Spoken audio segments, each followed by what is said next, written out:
God of our fathers. Let's see if I remember, Mark. Written for the country's first centennial? Oh, it's only centennial, 1876. See, not only is Mark fun to work with, but I learned from him. One would almost think he's a teacher. Anyway, good morning, and welcome to St. Paul's Universalist Church. I have several announcements before me. Our church board will meet tomorrow in the fellowship hall, 6:30 p.m.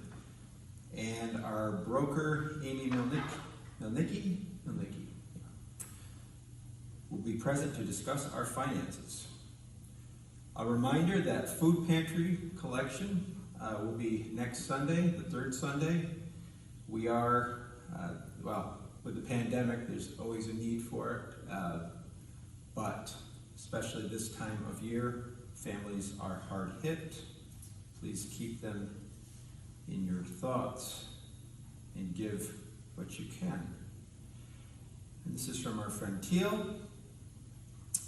Small Business Saturday craft fair at the Nick Stoner Inn in Kroger Lake.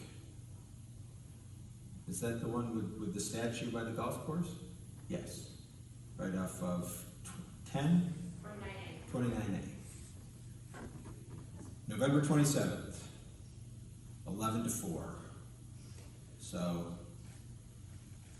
after dealing with the crowds, online or the mall or whatnot, go out and support the local business community. Any other announcements? Let us proceed to our choir call to worship.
Service this morning with these words of Pearl Strachan Hurd,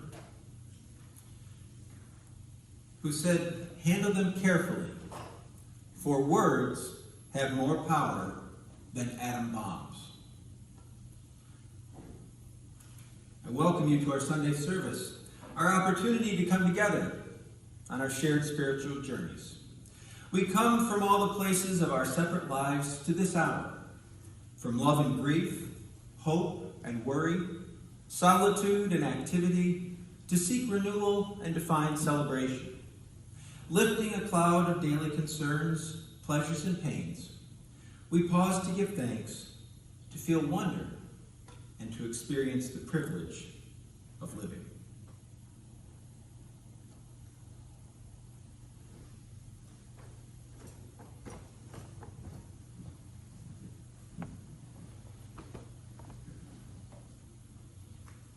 As is our custom, we will open with the lighting of our chalice, and as I do so, I invite you to join me in the words. We can get it to light. There we go. We light this chalice for all who are here and all who are not, for all who have ever walked through our doors, for those who may yet find this spiritual home, and for those we can't even yet imagine, for each of us and for us all. May this flame burn warm and bright. Our opening hymn is number 148.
Reformation. Love is the doctrine of this church. The quest of truth is its sacrament, and service is its prayer. To dwell together in peace, to seek knowledge and freedom, to serve humanity in fellowship, to the end that all souls shall grow into harmony with the divine. Thus do we covenant with one another and with our God.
I'd like to invite you to a time of meditation. These are the words of our friend, the Reverend Richard Gilbert. It's an excerpt from one of his many writings, and it's called Listening.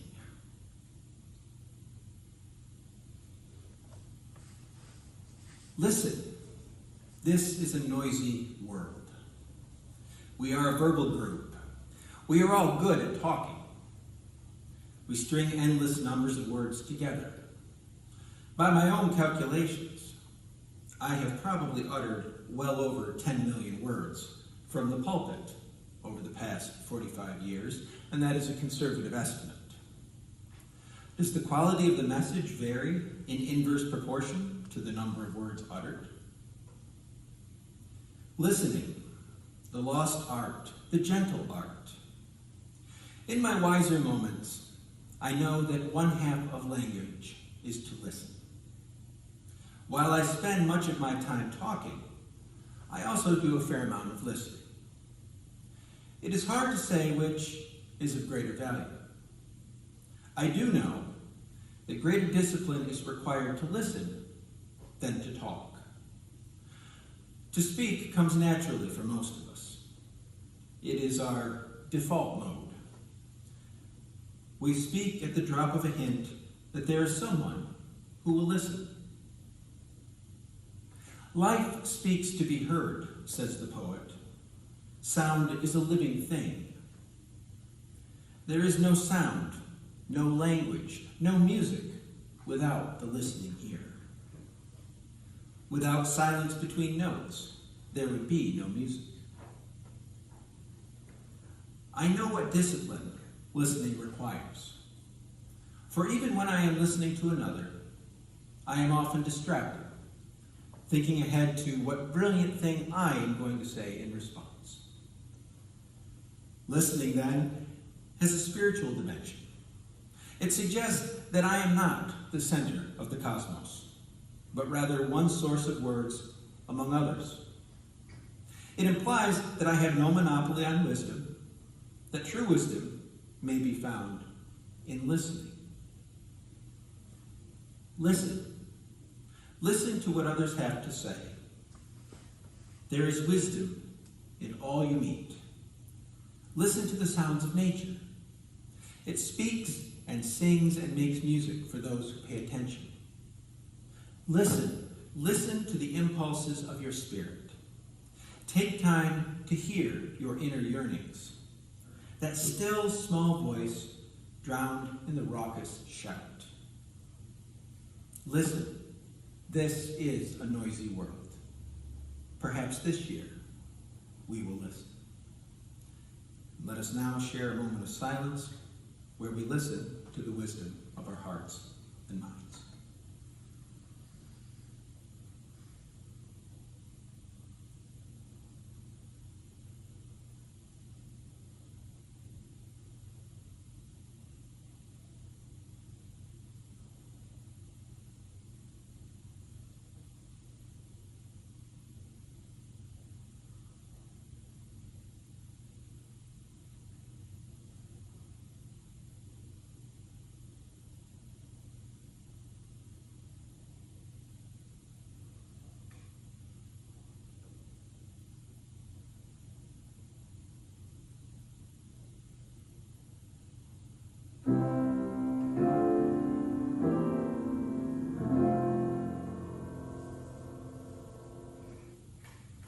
Please join us in our next song in the Teal Hymnal, number 1026.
This is part 2 of a 2-part series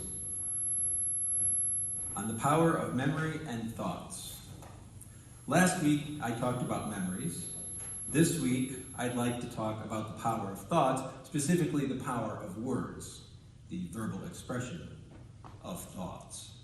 And don't worry, you didn't have to be here last Sunday to get something out of this week's. One of the biggest differences, arguably, between human beings and the rest of the animal kingdom is our ability to use language, both spoken and especially written. Words shape our world in so many ways. They allow us to represent objects verbally by naming them. They entertain us in the form of jokes or just by being fun to say. For example, the words shenanigans, bamboozle, vermilion, conundrum, tatterdemalion, onomatopoeia, and zigzag come to mind. Words help us to understand one another. Relationship experts almost universally agree that good communication is one of the pillars of a strong connection. Words let us share ideas and to build upon them, to expand the ideas. Is it any wonder that back at the turn of the millennium, in 2000, Gutenberg's printing press was deemed to be the greatest invention of the previous millennium? All those thoughts and all that wisdom was able to be shared and disseminated to a much greater degree than before. We've heard it said that the pen is mightier than the sword. It certainly is when you think of the influence of philosophers and religious teachers and revolutionaries and great leaders throughout our history. Words inspire us and make us think. Who doesn't love a pithy saying or a good quote? Some words are attributed to prophets or even divine sources. They get written down and we call them scriptures. Many of us grew up learning the Lord's Prayer, for example. In Sunday school or church, we would hear about doing unto others as we would have them do unto us, or loving our neighbors as much as we love ourselves. Those are from the Judeo-Christian tradition, which I use because it is the most familiar to us. But you could easily find powerful and moving words in all of the world religions. Then there are what I guess you could consider secular scripture. Words that are not intended to be religious, but nonetheless hold a similar, if not even more powerful, source of inspiration. We know them well. We grew up learning them in history or civics class. Words like, we hold these truths to be self-evident, that all men are created equal, that they are endowed by their Creator with certain unalienable rights. Or, we the people, in order to form a more perfect union, establish justice, ensure domestic tranquility, provide for the common defense, promote the general welfare, and secure the blessings of liberty to ourselves and our posterity, do ordain and establish this Constitution. Or in its original form, I pledge allegiance to the flag and to the republic for which it stands, one nation indivisible with liberty and justice for all.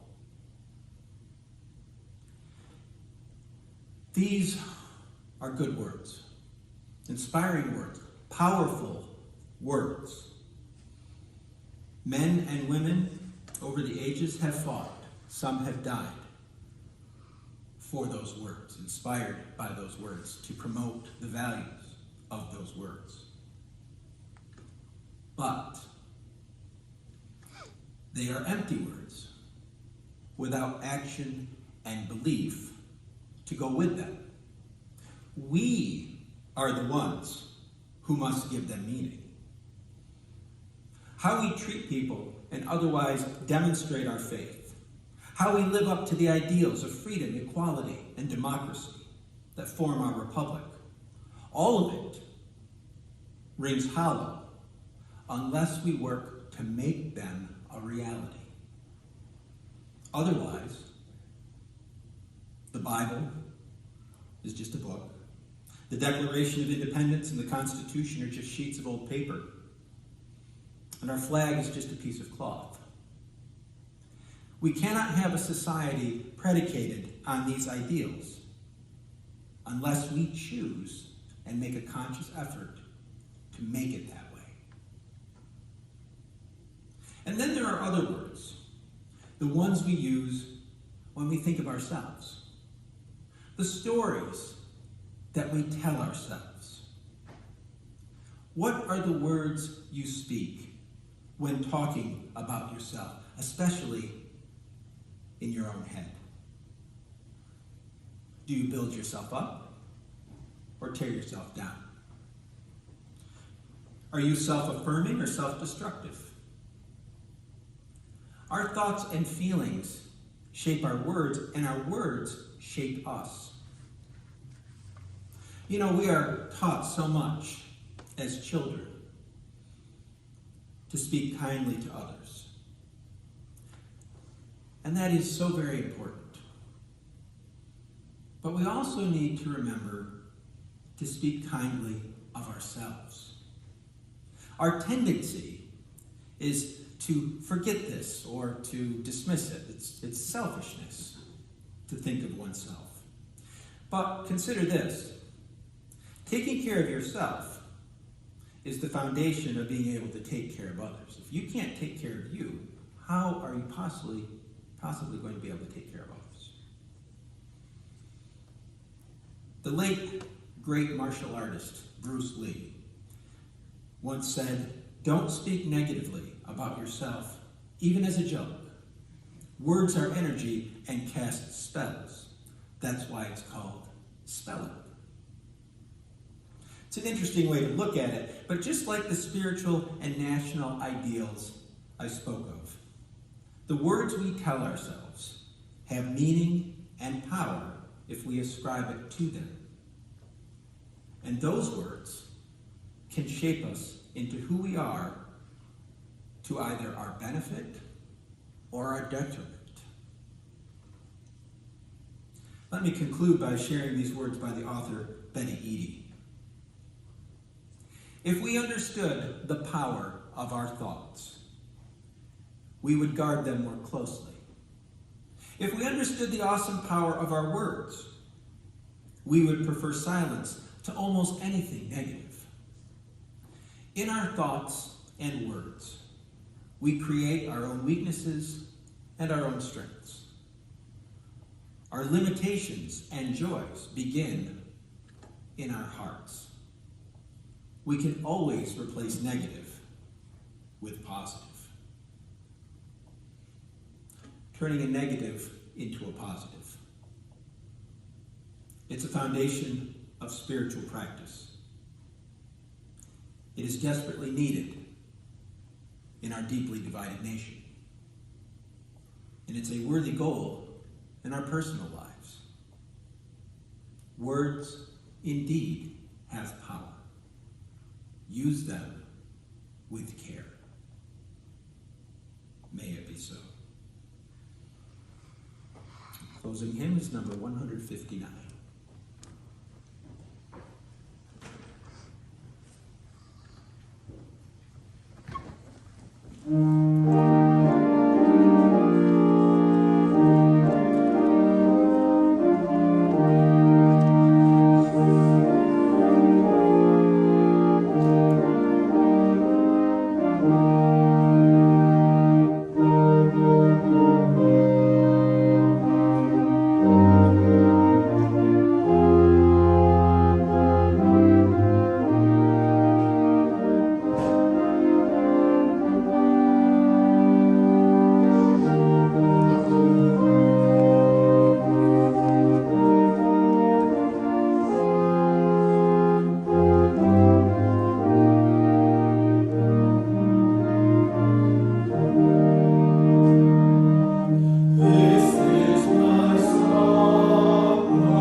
Sibelius.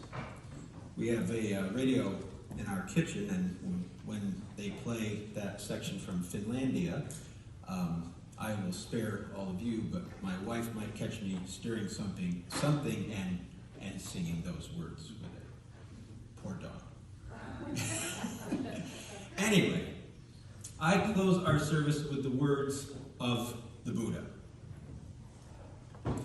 And he said, however many holy words you read, however many you speak, what good will they do you if you do not act upon them?